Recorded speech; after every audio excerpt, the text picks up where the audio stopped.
Hello, welcome back to channel 7th Blue Star. It's a little past midnight, but was the 21st. Let's pretend it's still the 21st because I've been having technical difficulty here and have not been able to get this up until now. So let's pretend it's still Thursday. It's 6/21/12. 6 months away from December 21st, 2012. Uh-oh. Anyway, this is summer solstice for sure, and today is brought to you by the color purple. Uh, some of you out there know the power of purple. For sure, there are a few people that I'd like to dedicate today to who know about the power of purple. 5 particular ladies I'd like to give a shout out to, friends. True heartfelt greetings to you. First would be my friend Alice Walker. Hello, Alice. Who wrote The Color Purple. I'm sure many of us are aware of that movie and book. Which segues into the second person I want to say hello to and dedicate this to. Oprah Winfrey. Come on down. You're the next contestant. The third person I'd like to give a shout out to, who definitely knows the color purple. She wore the color purple at her Peace Prize acceptance in Copenhagen the other day. Aung San Suu Kyi. Namaste. What an incredible woman. As are all these women I'm dedicating to today. Number 4 would be a particularly fine young singer and bass player. I don't want to pigeonhole her into the jazz idiom. She's everything, folks. Google her. Listen to her. You'll be astounded if you don't already know her. This would be the one and only Esperanza Spalding from Portland, Oregon. That's 3. The 4th woman passed away, was actually assassinated, but her energy and good spirit still rests in us, especially Pakistanis. Namaste to Benazir Bhutto. Incredible woman, incredible message, incredible inner strength. We salute you. I do have a particular fondness for a certain Swat Valley up in Pakistan. Last time I was there, quite a few centuries ago, it was still ancient India. So I hold a special place in my heart for that part of Pakistan, or Purplestan, and that's why I think of Benazir Bhutto a lot. Okay, let's move into the meat of this broadcast today. Yesterday, or last broadcast, I mentioned I would be explaining to you how levitation works. Now, this is according to my experiences. There are many ways to reach the state that creates a levitation effect. So all I'm going to do is explain how levitation works in a very rudimentary way. As we discussed in the E equals MC squared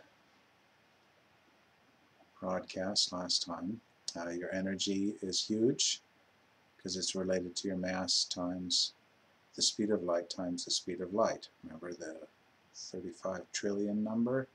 Anyway,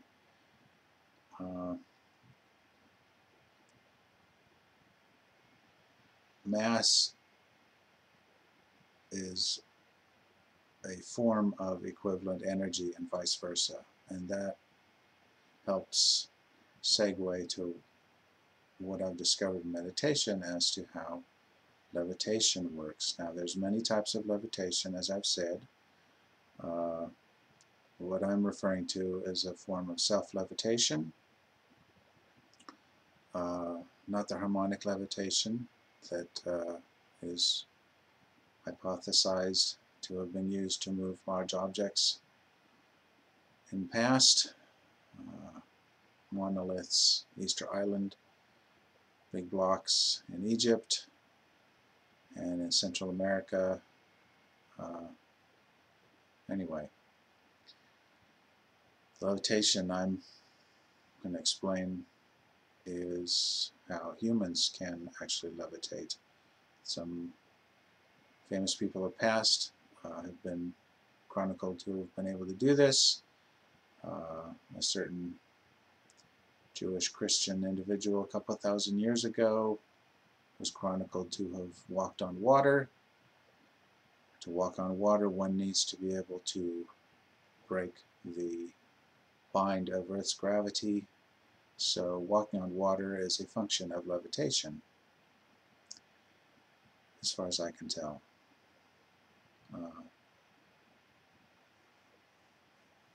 Other individuals have been known to levitate. I've actually seen a Tibetan monk levitate with my bare eyes, and it was astounding and beautiful and overwhelming. And not long after, it was revealed to me in meditation how this particular monk achieved a state of non-gravity. So, it starts out pointing to what's below us, the Earth. It has a huge gravity. That's why it's sucking on us here, folks. As we learned in general relativity, mass of two objects, one mass bigger than the other will be attracted to the larger mass because it has more gravity.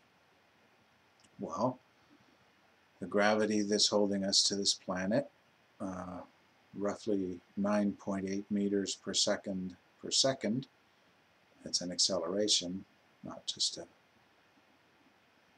per second thing anyway. That 9.8 meters per second squared that's pulling us down on the Earth varies a little bit on the Earth. It's not always the same, but for all intents and purposes, we'll just call it roughly the same everywhere for this explanation. Now, as we stated with the E equals mc squared and relating it to your energy and your consciousness, there are ways to affect our mass with the energy around us insofar as we can fire up and attune our life force, our energy force, the subtle forces within us, chi, prana, what have you. There's an internal energy that we have that we can actually increase through breathing practices and many other techniques, concentration and breathing together. And this process of ramping up and turbocharging our life force, many of us have witnessed martial artists doing seemingly magical things. They are pumping up their chi and life force to accomplish these things, much like monks in Tibet, Shaolin monks in northern China. I don't know if many of you out there have seen a Shaolin monk doing some martial forms, but it's a sight to behold. It's very beautiful. And that's another example of concentrating and invigorating and supercharging your life force and your chi. So how levitation works, in my mind, what's been revealed to me, I've actually had experiences of weightlessness in contemplative meditative state. So what I thought was just theory, I'm able to experience in practice. So I feel good enough explaining what I've experienced to you, because it's actually happened to me. So what we do is think of the Earth at 9.8 meters per second squared. You don't really have to worry about that number, but there's an accelerative force that we call gravity pulling our mass down to this planet. That's because the mass below us, the Earth, is larger than us personally, our personal mass, generally. The idea is, if two objects have the exact same mass, they won't necessarily attract each other. One mass has to be greater than the other for there to be a gravitational difference causing the two to join. Gravity affects us because, as I've indicated, the mass between our bodies and the Earth is much, much different. So what we do to overcome gravity and to levitate is quite straightforward. It merely involves a process of, and many processes that I'm not going to explain at this point, but there are many processes that we use to elevate our life force, our chi force, our prana force.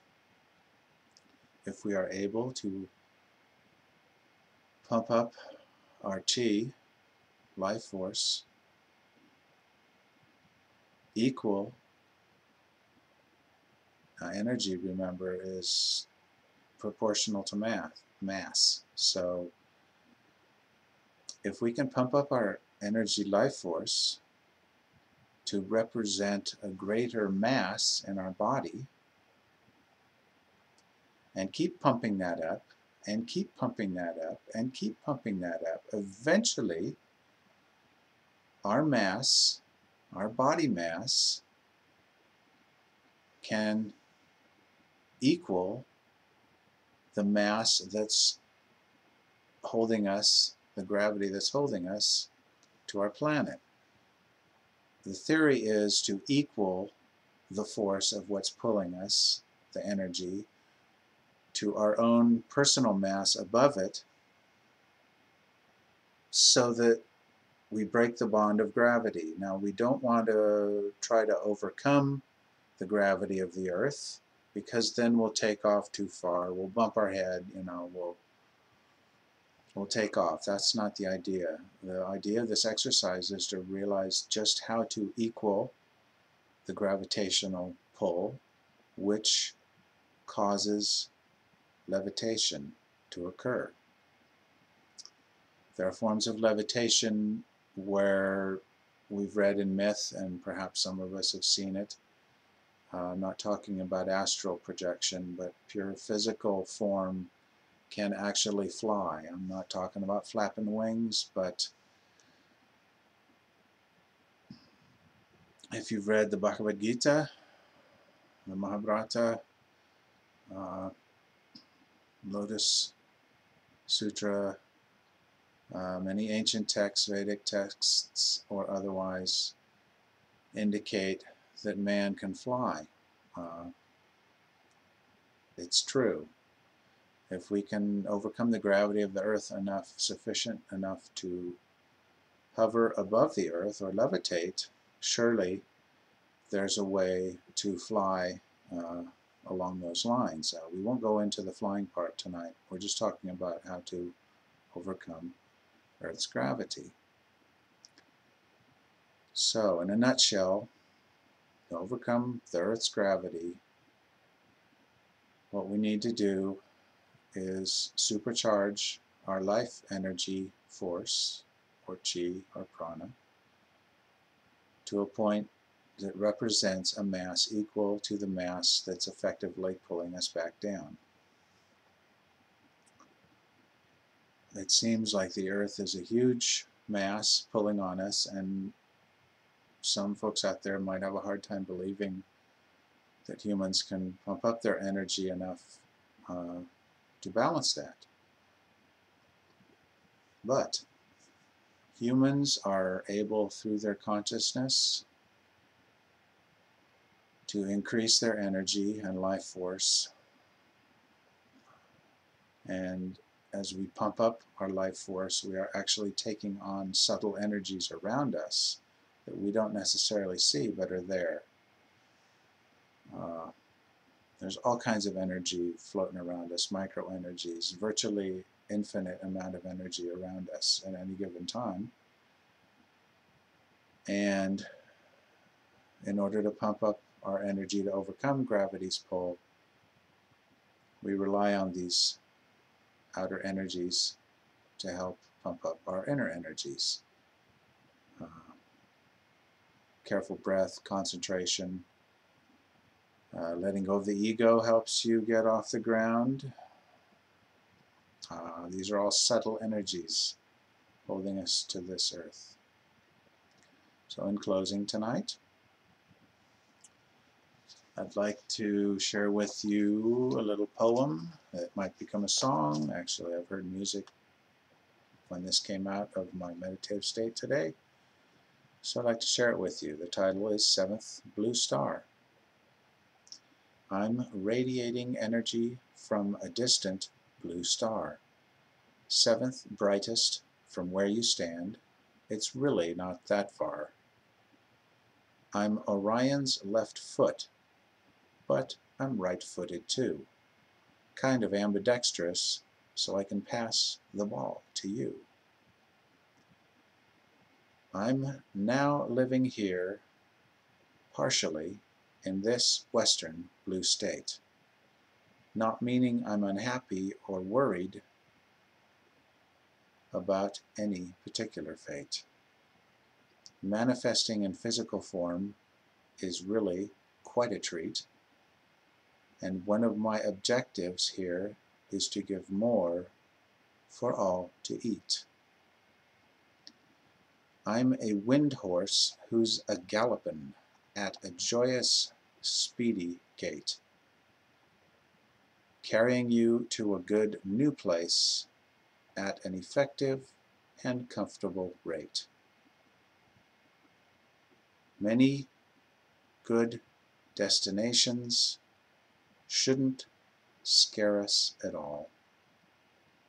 Without them, we're more assuredly to wind up in a stall. So, I thank you once again for tuning in.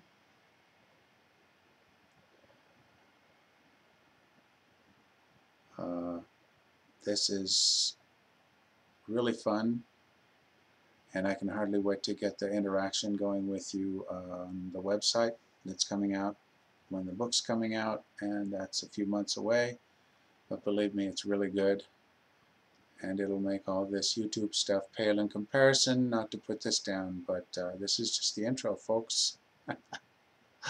Remember, you just found the launch button is what I was talking about last time. So, peace and namaste. And once again, there are 5 ladies and 10 ladies and millions of ladies out there who are trying to help the men figure things out, as well as for themselves. But we salute you. You're stronger than we are in many ways. Not physically strong, but you know what I'm talking about, right? If you've ever bore a child. Anyway, enough blathering. Have a wonderful evening. Happy summer solstice. Don't be scared. 6 months from now, we'll still be here talking. You'll have a book in your hand from me and a website to interact with. And the website's going to be about everyone out there and how they interact and talk about their new interest in their own consciousnesses. No, that wasn't a skip. Okay, so peace, namaste, and we'll see you soon.